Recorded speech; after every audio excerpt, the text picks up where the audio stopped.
Finalmente terminó la parte 2 de Chainsaw Man, la parte Dios según algunos, y más allá de la polémica que se ha desatado en redes sobre si al final es una obra de arte o una completa basura, lo que más me ha sorprendido a mí es que este sea el final de todo, no va a haber una parte 3, y hasta cierto punto eso es desconcertante.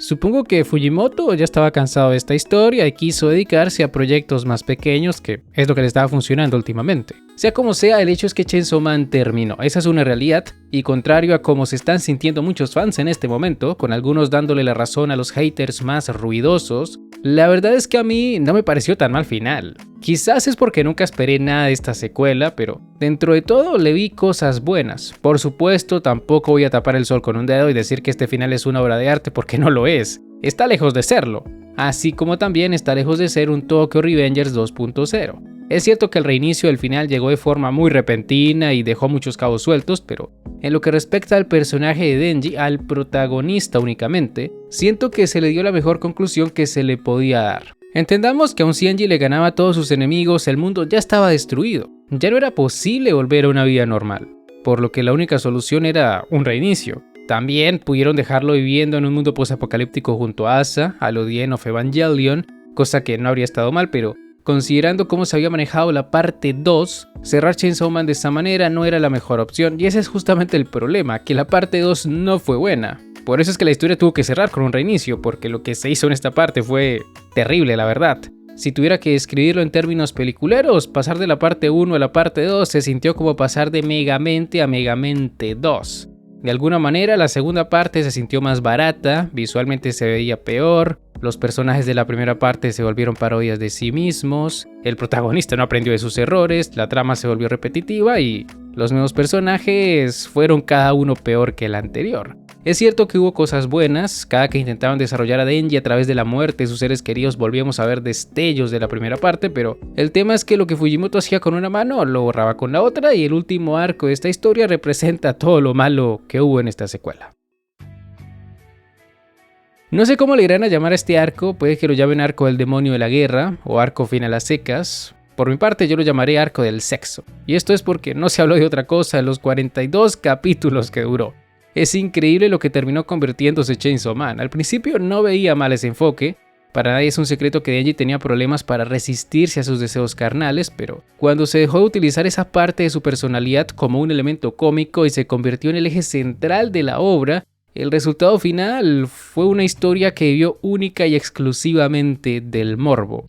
En la primera parte Denji era un esclavo de las tetas, eso es cierto, pero por más pajero que fuera, ese no era el foco principal de la historia. Solo miremos lo que fue el arco de Reze. Denji se metió con esa chica porque le pareció atractiva y si bien tuvimos una escena de desnudos, la de la piscina, más que ser morbosa, fue una escena que sirvió para representar la inocencia de ambos personajes, de cómo aunque habían crecido en circunstancias distintas y bastante terribles, Denji en la pobreza y Reze como un soldado, en esos pocos minutos que pasaron bajo el agua se sintieron libres y en confianza. En solo 13 capítulos Fujimoto logró crear y desarrollar esta relación, cosa que no se pudo lograr en los 134 capítulos de la parte 2. Denji y Asa nunca llegan a sentirse así de cercanos, tienen uno que otro momento, sí, pero la obra se vuelve tan repetitiva que empieza a darte pereza ver a estos dos juntos, porque nunca llegan a nada. Hay besos, pajas, casi hubo sexo, pero no lo sientes real, y esto sucede por el enfoque que se le da a la historia, por lo de darle más importancia de la que se merece a los impulsos sexuales de cada personaje. Literalmente el arco final se sustenta en si Denji prefiere que Fumiko le envíe su pack o si prefiere seguirle viendo la ropa interior a Mori, antes conocida como Kiga.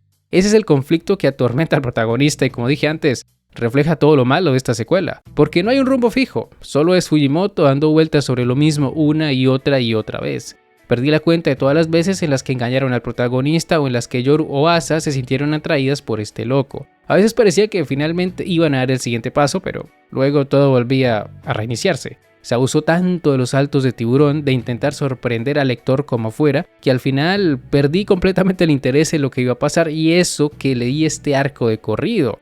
No lo leí semana a semana, no me imagino cómo fue esto para los que lo leyeron de esa manera y se tuvieron que comer todos esos baits que tiraba Fujimoto. Y es triste porque Fujimoto tiene talento, pero se notaba que para este punto ya no se sentía conforme con esta historia. Capaz porque nunca planeó una parte 2 y solo fue un pedido de parte de la editorial, o porque se dio cuenta de que le gustaba más escribir historias cortas, que también puede pasar. Sea cual haya sido la razón, la realidad es que cuando leí la pelea entre Yoru y Denji, solo quería que terminara lo más rápido posible. 20 capítulos más o menos duró esa pelea y la verdad es que no sucedió absolutamente nada. Solo fue una pelea entre niños gritones y con interacciones que a veces daban vergüenza ajena. Lo de Yoru agradeciéndole a Estados Unidos es top peores escenas que he visto en un manga. Se sintió tan fuera de lugar, tan forzado que la verdad ya no sabía qué estaba leyendo. Cuando pienso en que la primera parte terminó convirtiéndose en esto, siento pena por las personas que realmente esperaban algo de esta secuela. En la primera parte, cada personaje que aparecía te hacía reflexionar de alguna manera. Teníamos a Aki con su miedo a perder a su nueva familia, al demonio Ángel queriendo morir porque no le gustaba lo que hacía, a Reze robándose parte de la historia, incluso esos 3 hermanos que aparecieron en el arco de los asesinos tenían algo que contar, pero en esta parte no hubo ni un solo personaje bueno. Por momentos Denji y Asa lo intentaron, pero no les alcanzó. Denji porque sus conflictos se volvieron muy repetitivos y Asa porque no tuvo una conclusión como tal. Pochita reinició el mundo cuando Denji estaba a punto de tener sexo con Yoru y ya luego la vimos lobotomizada. De los demás personajes no tengo nada que decir, todos tenían motivaciones muy banales. Pasar de Makima a Nayuta fue tremendo downgrade, Yoru fue una pésima villana, Mori no hizo casi nada, la verdadera Kiga dio lástima, Yoshida murió de la forma más estúpida posible, Barm igual y el Chainsaw Man falso fue tremenda decepción. Toda la parte 2 hypeándonos con su identidad para que al final solo fuera un random. Para tener 36 capítulos más que la primera parte, dimensionemos eso, esta secuela no nos contó nada interesante, más allá de decirnos que Denji es un esclavo del sexo y eso era algo que ya sabíamos desde antes. Creo que lo único bueno de este último arco y de esta historia en general fue mostrarnos que Denji es una persona autodestructiva, una persona que nunca está conforme con nada. Cuando cumplió su sueño de tener una vida normal, de tener una familia e ir a la escuela, más que sentirse feliz, se sintió vacío. Todo lo opuesto a sus inicios, donde solo le bastaba con recibir elogios de Makima y con comer 3 veces al día. Mejorar su vida fue un castigo para este personaje, y por eso Pochita hizo lo que hizo, por eso decidió desaparecer de su vida. Capitulazo ese, por cierto. Y es que aunque le he estado tirando duro a esta parte, y con justa razón, al menos sus 2 últimos capítulos sí me recordaron lo que era Chainsaw Man antes de tener esta secuela. El capítulo 131, que es donde Pochita se despide de Denji para darle una mejor vida, o al menos una donde no se sienta vacío, es con diferencia el mejor de la parte 2, y esto sucede porque los problemas de Denji siempre llegaron por culpa de lo que tenía en su interior. Es cierto que Pochita representó una parte muy importante de su vida, pero así como le ayudó a sobrellevar su soledad, también fue quien le hizo experimentar los peores momentos de su vida. Quitarle esa carga a Denji era lo correcto. Claro, es raro que se haya creado un mundo nuevo después de que Pochita se comiera a sí mismo, porque así no funcionaban sus poderes, de allí que muchos compararan esto con el final de Tokyo Revengers, y si bien es conveniente, no es tan descarado como se piensa. En capítulos anteriores Denji se había propuesto a crear un mundo nuevo, invitó a Asa a unirse a él, y el sacrificio de Pochita le dio esa posibilidad. Es cierto que dicho mundo llegó con un montón de incoherencias bajo la manga, pero es el mundo que el protagonista necesitaba. Denji necesitaba volver a ser miserable, necesitaba volver a soñar con tener una vida mejor. Suena triste la conclusión a la que llegó Pochita, pero cuando ves a Denji dejar de lado la motosierra para evitar que Asa aplaste al Posho, demuestra que su amigo tenía razón. Cuando Pochita existía en su interior, Denji no fue capaz de dejar atrás su adicción por ser Chainsaw Man, y eso terminó destruyendo su vida. En resumen, estuvo bonito que Denji se haya podido reunir junto a Power, pero eso no quita que este fuera un final muy insatisfactorio. Como dije antes, si lo vemos solo como la conclusión de los problemas de Denji, es un final correcto, es decente, pero si ya nos vamos al resto de la historia, a lo que engloba el universo de Chainsaw Man, pues no lo es.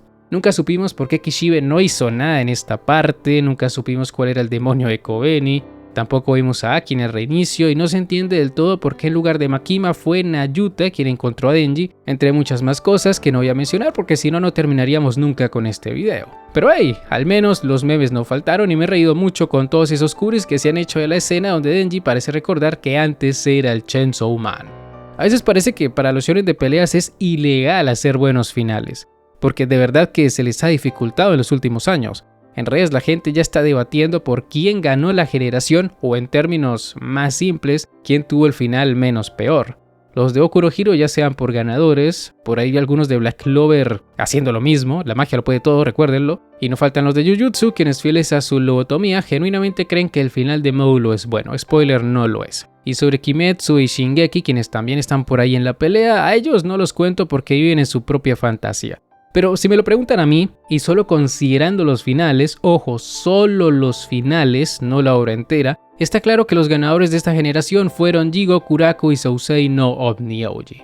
El primero porque tiene un final satisfactorio, y el segundo porque toda la gente que lo leyó me ha dado buenas referencias de su final. Aún me falta leer medio manga, pero confío en lo que hizo Sukeno. Y eso sería todo. Como dijo Pochita, nunca dejen de soñar, y aunque el final y la segunda parte hayan sido mits, de todas maneras, gracias Chainsaw Man por habernos dado tantos memes y, como no, gracias por habernos dado la parte 1, la única y verdadera. La 2 es como la secuela de Megamente, nunca existió y seguiremos esperando por la verdadera secuela del pibe Motosierra.